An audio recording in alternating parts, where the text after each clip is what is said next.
Welcome to What's My Recipe? Starring Peach Betty. Today's request comes from my Aunt Libby. Martha Bruto, my grandmother and your great-grandmother, used to make a fantastic flaky crust, butterscotch, walnut pie. No one has that recipe because she never used to write anything down. And we were all just too young to really observe the pie making at that time. We're wondering if Peach Betty could find that recipe or a recipe and make that pie. All the recipes that I found for butterscotch pie were very similar, except for the one in the Jessie Marie DeBoth cookbook. It had coffee. Let me show you how we made it. Today we are going to show you how to make a butterscotch pie. Butterscotch pie! Pie! And it all starts with our pie dough. We start with butter and flour. You gotta break it up. I gotta break it. We're mashing and baking it. The first thing that you do is make sure that all your ingredients are super cold, especially the butter. And we're going to break it up instead of mixing it. I did. So you get really tiny pieces of butter throughout your flour. Goodness. Oh my goodness. We're going to mash this up until it looks like cornmeal. And you can't see any pieces of butter that are larger than a pea. I like to use my hands. I like to use my hands. But if you have hot hands, you can use a food processor, or you can use a fork, or a pastry blender. It smells so good. It looks like dough. It does. I'm doing a good job, Mom. You are doing a great job. This is what you're looking for. Just tiny little pieces that you can't even see, so you can't eat them. And now we have ice cold water. Literally put ice cubes in here so it's really, really cold. We're gonna measure 5 tablespoons. 1, 2, 3, 4, 5. I have 5 tablespoons. Good job. Thank you. Now we're just gonna gently toss the water around in the flour. Get everything all wet, and it just starts to clump together. What's that sound? Oh, that was some thunder. Now, you can start kneading it. Oh, we need it. Grab from the bottom, pull up, and press. I'm pressing too. You're doing great.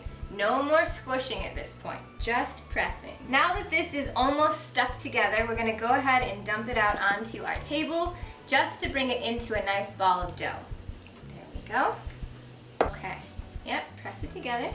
Press it into a little ball, fold it over. Just do this a couple times. Good job, Mom. Thank you. You're welcome.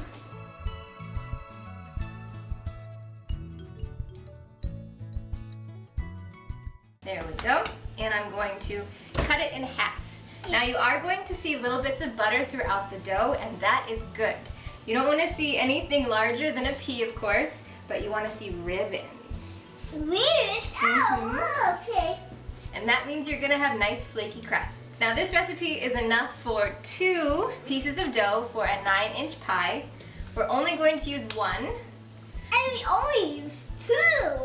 You can wrap the other one in plastic wrap and stick it in the freezer. I always say if you're gonna go through the process of making pie dough, make a lot and then freeze it so you don't have to make it next time. No, I make it with oval. Okay, I'm gonna make mine into a circle. And I'm gonna make some like triangle. Now we're gonna wrap it in plastic wrap, stick it in the fridge for about an hour. Can I put it in my fridge? You can.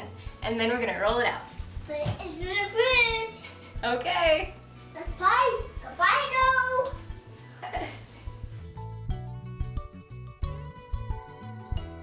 To roll out your dough, flour both the bottom and the top. Then start rolling in an X motion, rotating halfway through. When your circle is 1 inch wider than your pie plate, carefully roll it onto your rolling pin and place it in the pan. Once adjusted, you can press the bottom and the sides. To make the crust, roll the extra dough from the sides underneath and then crimp accordingly. Grab some aluminum foil and fill it with pie weights or lentils.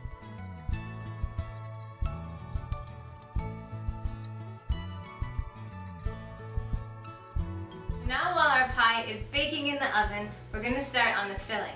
And we need to start with the butterscotch first. We're making our own homemade butterscotch sauce. You need a candy thermometer because we're going to cook this to 250 degrees. No hotter and no colder.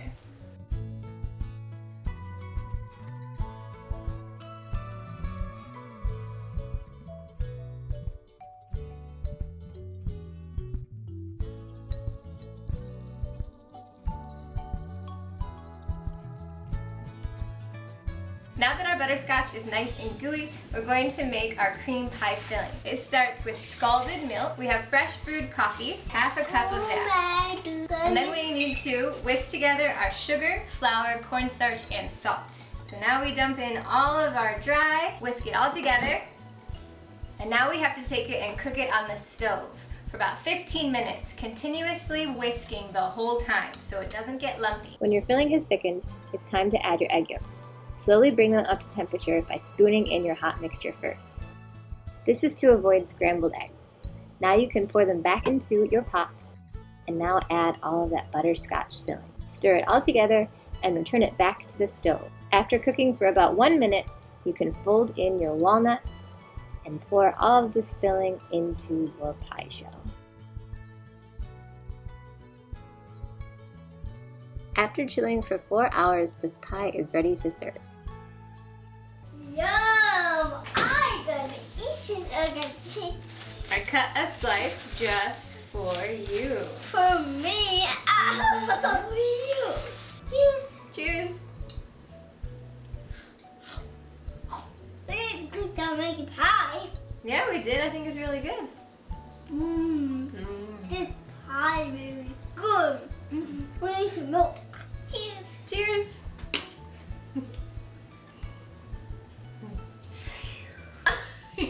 Baby shark do do do do do do. Baby shark do do do do do. Baby shark. Can you sing, Mom? If you have a recipe you missed from your childhood, send Peach Betty an email. You might be the next one on What's My Recipe?